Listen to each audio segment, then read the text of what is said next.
Magandang araw! Narito ang mga balita mula sa UPLB. UPLB alumnus top-notcher sa Electrical Engineering exam.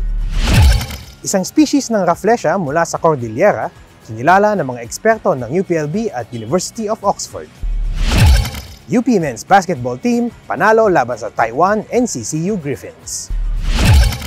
Top-notcher ang UPLB alumnus na si Timothy Reginald Zepeda sa ginanap na Electrical Engineering Licensure Examination ngayong taon.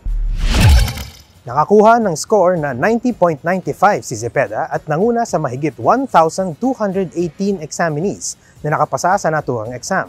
Halos 4,000 ang total na kumuha ng exam. Pumasa rin lahat ng 13 UPLB alumni na kumuha ng exam.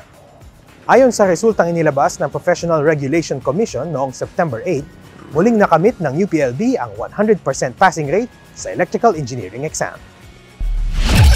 Kinilala ng mga botanists galing sa UPLB at University of Oxford Botanic Garden ang Rafflesia banawana bilang isang distinct species sa isang scientific paper na inilathala noong September 5. Dating kilala ang Rafflesia banawana bilang synonym o kapareho lamang ng R. leonardi na matatagpuan sa kagubatan ng Sierra Madre sa Cagayan at Aurora. Ngunit ayon sa masusing pag-aaral nina Adrian Tobias at Professor Pastor Malabrigo ng UPLB at Dr. Chris Thorogood ng Oxford Botanic Garden, ang R. banawana ay napatunayang kakaibang species at makikita lamang sa liblib at mataas na kagubatan ng Cordillera sa Kalinga. Dahil dito, umabot na sa 15 ang bilang ng species ng Rafflesia na matatagpuan sa Pilipinas. Ang R. banawana ay unang na-document ni Professor Malabrigo kasama ang ilang guides na miyembro ng Katutubong Banao noong 2010. Hango rin ang pangalan ng Rafflesia banawana mula sa nasabing indigenous community. Panalo ang UP Men's Basketball Team o UPMBT laban sa National Cheng Chi University o NCCU Griffins sa isang match-up game noong September 8 sa EB Copeland Gymnasium.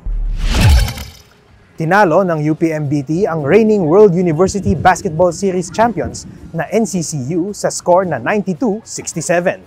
Pinangunahan ni UAAP Most Valuable Player na si Malik Juf ang koponan ng UPMBT na may record na 14 points, 15 rebounds, 3 assists, 2 blocks at 1 steal. Pinangunahan ni Chancellor Jose V. Camacho Jr. ang ceremonial tip-off. Kasama niya ring nanood ng laro ang ilang UPLB officials at alumni.